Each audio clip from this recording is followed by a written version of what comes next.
Friends, let us be still for a moment. A pause, one quiet breath. We have not come to get anything, but to witness that which already is. What if the fastest way for a problem to disappear is not to fight it, fix it, or fear it, but to withdraw our faith from it and rest in the one presence, the one power? How to make problems disappear through consciousness. We are not here to manipulate effects. We are here to behold truth in realized consciousness. The pictures of lack, fear, and discord lose their seeming law. Like fog before the morning sun, they have no substance in the light of your awakened awareness. As we turn within, there comes a quiet assurance, not words but peace. That peace is the activity of the presence. Our task is not to fix but to behold, not to resist but to rest until the inner witness rises and the problem finds nothing to cling to. Stay close, because in a few moments I'll share a simple inner turning, one gentle shift that you can carry into any situation and watch the appearance dissolve at its root. If this resonates like the video, comment the symbolic number 1 to affirm one presence, and subscribe so you don't miss the next step we're about to open together. We begin by withdrawing our faith from appearances and resting in the presence. By appearances, I mean the moving pictures of life, bank balances, test results, deadlines, arguments, headlines. They flash and blare and insist, I am the truth. Faith is our attention, our belief, our emotional investment. Most of us deposit our faith in these fluctuating pictures without noticing it. We brace, calculate, and rehearse outcomes, and then we call that vigilance, being responsible. But responsibility without reality becomes fear in disguise. The invitation is gentler: reclaim your faith from the screen of events and return it to the living awareness that knows you are. Presence is not a thought. It is the quiet aliveness that remains when you stop arguing with the moment. Withdrawing faith does not mean denying what you see or pretending pain is pleasant. It means you stop granting appearances final authority. You let them report but not rule. You can acknowledge, there is a bill. There is tension in my chest. There is a diagnosis, while inwardly refusing to crown any of these as the power over life. In that refusal, something softens. The felt need to manage every variable relaxes, and a subtler confidence emerges, not born of positive thinking, but of contact with a deeper fact. There is a stable center here that is not at the mercy of circumstances. How? Begin simply. Pause. Let your jaw unclench, shoulders lower. Allow one natural breath to complete itself. Notice the field of awareness that is already present before a single thought is formed. If the mind surges, don't fight it. Place a gentle, affectionate attention in the heart area or on the breath, as if setting a candle on a table. Whisper inwardly, I release the claim of this appearance. Only the living presence is authority here. Then be still. Not waiting for a result, not bargaining, just consenting to rest. If a minute feels long, take 30 quiet seconds, many times a day, until the nervous system learns this new habit of trust. Watch how this shifts ordinary moments. The overdue notice arrives. Instead of panic, you pause, withdraw faith from the figure on the page, rest, and the next step presents itself. A call, an idea to simplify, unexpected favor. A conversation turns sharp. You feel the surge, withdraw faith from the story of attack and defense, rest, and you find words that de-escalate or the wisdom to be silent. A symptom flares, you honor appropriate care, withdraw faith from catastrophic narratives, rest, and fear loosens its grip so the body can receive help more freely. You are no longer reacting from survival reflex, you are responding from presence. This rest is not passivity, it is intelligent alignment. From here, action arises cleaner, quieter, timely. Even when nothing outward changes at first, inward agitation dissolves, and with it the compulsion to prop up appearances by force. If the mind returns to the drama 5 times in an hour, practice withdrawing faith 6 times. Each return is a vote for reality over rumor, for the center over the swirl, for trust over tension. Over time, the habit of investment in appearances weakens. What once shouted now whispers, and resting as awareness begins to feel natural as breathing, available in marketplaces and midnight hours. From that availability in marketplaces and midnight hours, a deeper recognition dawns. The ease is not personal skill, it is the fragrance of a single reality moving without an opposite. One living presence, one causative power. The belief in a rival force, bad luck, hostile people, economic tides, germs, fate, is what tightens the chest. When we lend authority to these as independent powers, we split our world into competing sources. What an anxiety follows. The simple, radical turn is to recognize that appearances do not generate themselves, they borrow our belief. Cause is singular. Effects are pictures that rise and fall within it. This is not a creed to recite, it is something you can feel. Sit quietly and notice that awareness is unharmed by whatever passes through it. Joy, sorrow, traffic, noise, a text message, each comes and goes, yet the aware space remains uncut. If the sky could speak, it would not say that storms are a second sky, they are passing expressions of one atmosphere. In the same way, sickness is not a separate power against life, nor is debt a power against supply. They are weather patterns in consciousness that lose force when we stop anointing them, as cause to live from one power is not to deny practicality. You still make the call, take the medicine, balance the books, apologize where needed. The shift is in where you locate authority. You cease to treat matter, money, or moods as little gods to be appeased. You move through necessary steps with a quiet inner statement. There is only the living presence at work here, not as a charm, but as an honest report of what you are noticing when you rest. One invisible aliveness out of which right ideas, steady strength, and proper timing reveal themselves. Try this throughout the day. When a challenge presents itself, ask, where am I imagining a second power? Name it gently, the boss, the market, the lab result. Then withdraw the crown you gave it. Feel for the underlying stillness that does not wobble. Wait long enough to sense the first thread of peace. From that thread, the next step becomes obvious more often than not. Perhaps it is to speak with clarity, perhaps to delay a decision, perhaps to seek help. The step will be cleaner because it is not a reaction to a rival power.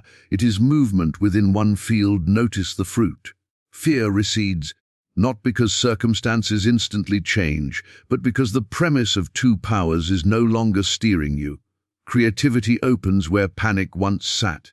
People you thought were obstacles are seen as fellow travelers.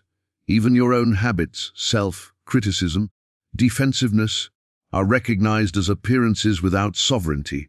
When they surface, you don't wrestle them, you refuse them the status of cause. When they fade like echoes when the singer stops, if the old reflex returns, you return as well, again and again, to the simplicity of one presence. This orientation does not promise that life will match your preferences in every detail.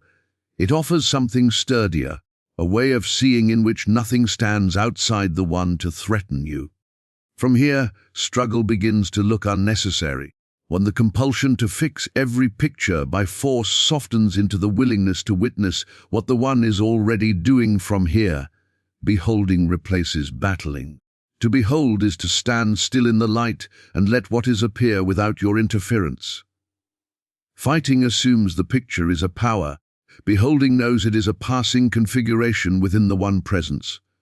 When you battle, you tighten, you argue. You add more force to the very pattern you hope to disarm. When you behold, you refuse it fuel. Awareness, like sunlight, dissolves fog not by pushing it away, but by revealing its insubstantial nature. Beholding is not staring at a problem, it is seeing through it. It is a relaxed, whole-bodied attention that says, I will not crown this with authority nor run from it. I will witness the presence right here. The field is spacious, kind, curious. You allow sensations to be present without the storyline, and you let the storyline pass without chasing it. As the narrative loosens, the raw energy underneath shows itself as tingling, warmth, pressure, breath.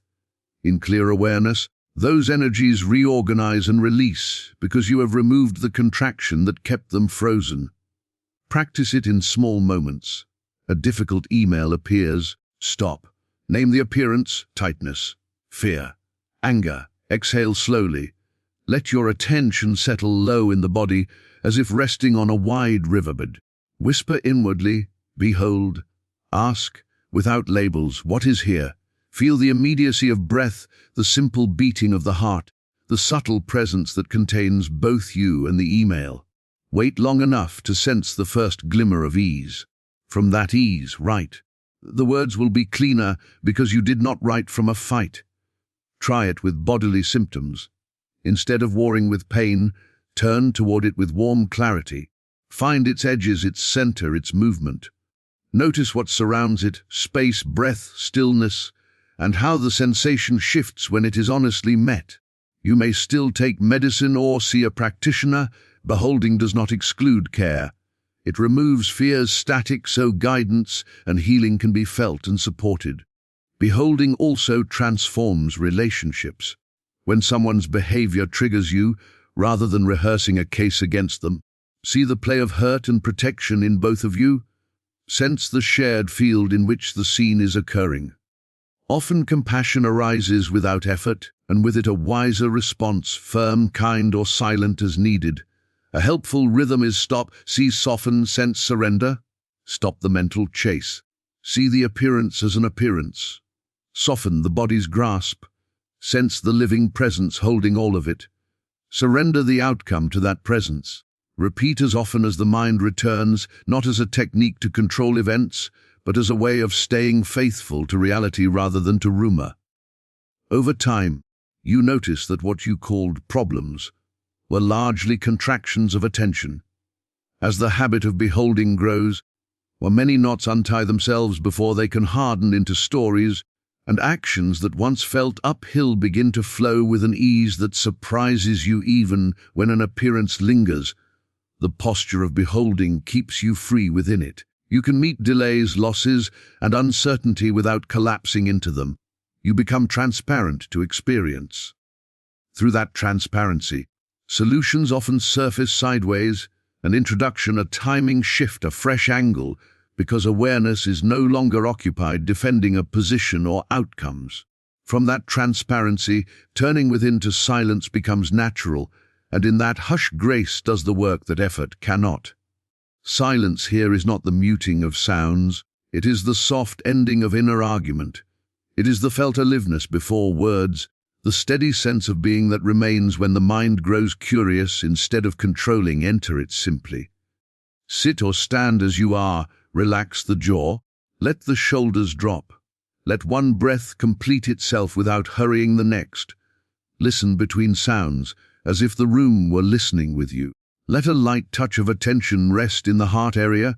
If a word helps, use a gentle pointer like, "Here, I am," or "Be still," and then let even that dissolve. Letting grace do the work means we stop trying to manipulate effects and consent to an interaction we do not author. Willpower strains, willingness opens. Picture a snow globe shaken by worry. Setting it down is your part. The settling of the flakes is grace's. In the quiet, tangled patterns loosen on their own, and what needs to be known rises. Unforced prayer then becomes listening. Not pleading, not persuading, but resting receptive to the presence already active. If the mind wanders, it's no failure. Gently return again and again, the way you would guide a child back to bed in the night. Short, frequent returns, a potent 10 or 20 seconds of sincere hush, repeated many times, recalibrates your baseline. Notice how this alters real situations. In conflict, the turn within shifts you from, "How do I win?" to, "What is true here?" Sometimes a quiet apology appears, or a clean boundary, or timely silence. In the body, while you take appropriate care, fear unwinds in the hush and healing gains room. With money, the panic to force outcomes gives way to clear steps. What to release, who to call, how to simplify. Beware of subtle bargains with silence. Measuring the hush by immediate outer change tightens it into a technique. Drop the stopwatch. Let peace, even faint, be the only indicator.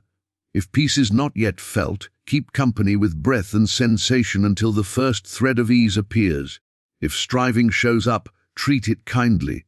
Thank you, not now. And return to the quiet center that does not strive. The silence as a texture you can learn, a warmth behind the sternum, a spaciousness behind the eyes, a quiet hum underneath thought. It is not dullness, it is vivid and tender. At first you visit it. With practice it travels with you, into conversations, errands, work. You take sabbaths throughout the day, one conscious breath in a doorway, a pause before you answer, a brief gaze at open sky. From this abiding, action arranges itself with less friction. The impulse to send the email softens into, not yet, or clarifies into, now. Calls happen at the right moment. Rest comes without guilt. People feel the difference. Your presence steadies rooms because you are no longer adding your noise to theirs, and solutions emerge in the quiet. You keep letting grace work. Does not remove your participation, it purifies it. You do what is yours to do, cleanly, because the source is trusted.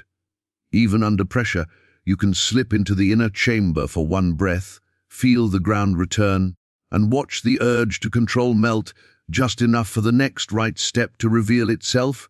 As this trust steadies, the hunger to acquire begins to loosen. What a different current is felt. Fulfillment. Acquisition tries to fill a perceived emptiness by adding objects, titles, or assurances.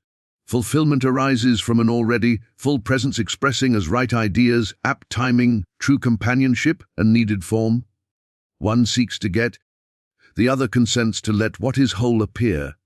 The movement is from clutching to overflowing, from how do I secure it, to how does life wish to show itself here. Supply, then, is not outside coming in.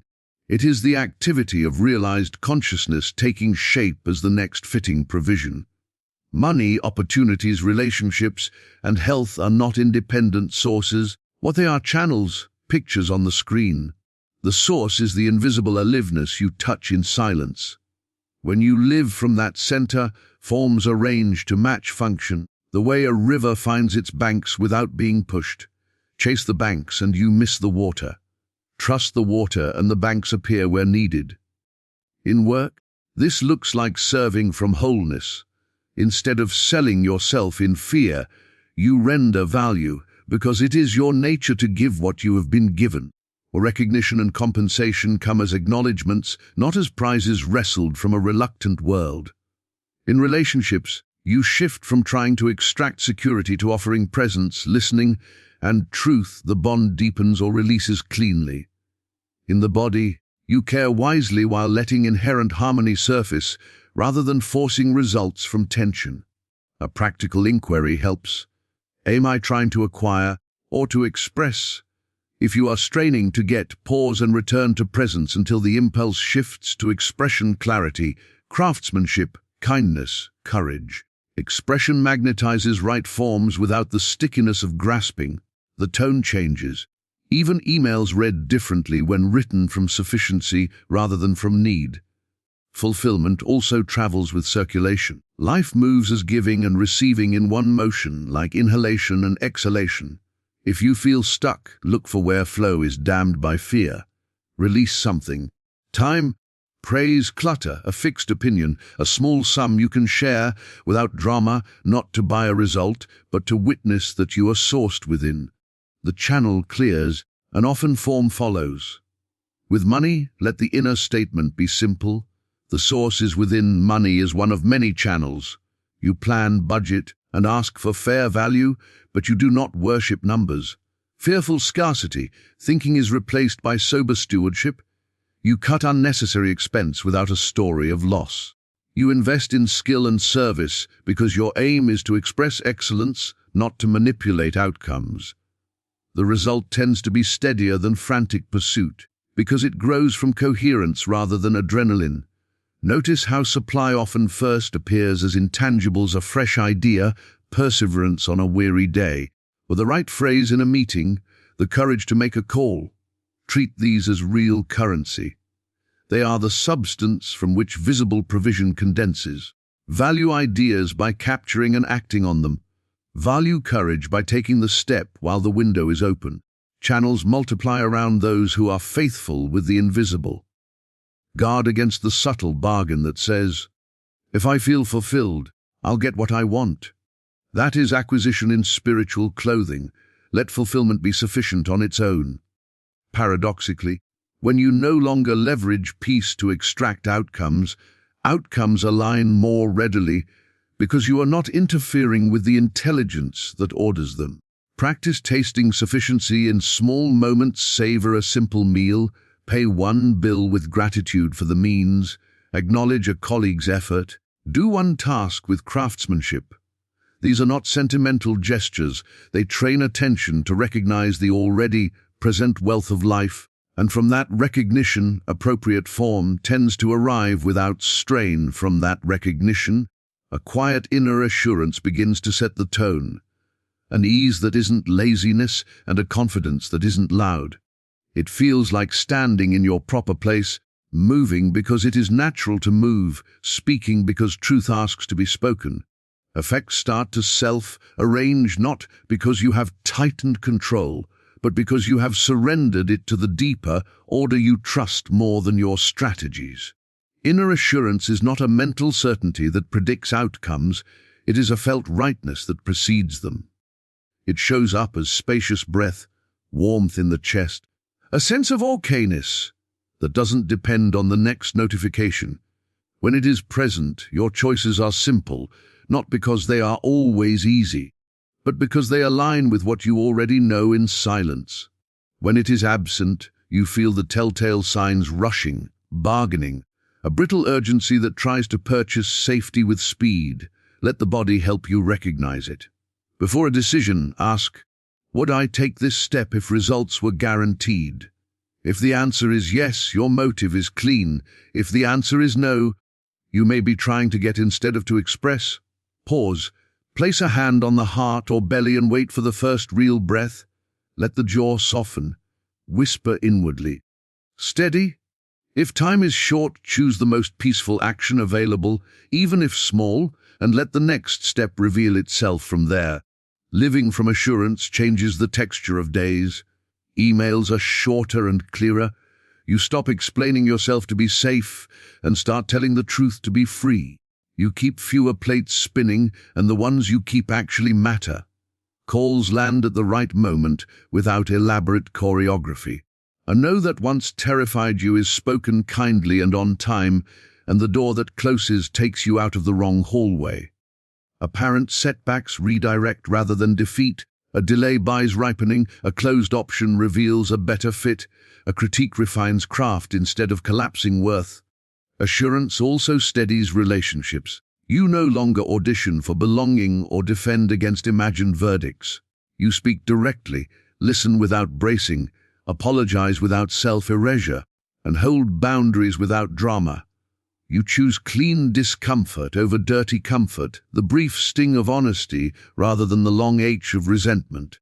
People feel the steadiness, some draw closer, some drift, and both movements serve clarity. Decision-making obeys the inner climate. Avoid choices at the peaks, panic or euphoria, where perception distorts. Wait for the quiet middle where three marks tend to appear together: peace in the body, clarity in the mind, kindness in the heart.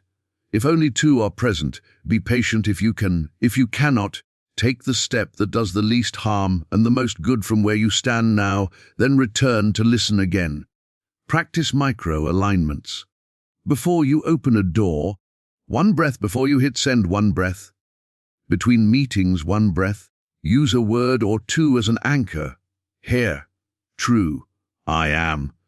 And let the word point you back to the felt assurance rather than becoming a charm. Let this tone carry into craft. Finish what you start, honor your word, mend what you break. Assurance loves integrity. Integrity strengthens assurance. In work, you give from sufficiency, and the market's noise loses its power to whip you about. In the body, you follow clear care and let fear stand down. In money, you spend and save from steadiness rather than from story. As this becomes your way, you notice a curious reciprocity. The more you refuse to outsource your center to results, the more results show up aligned with that center.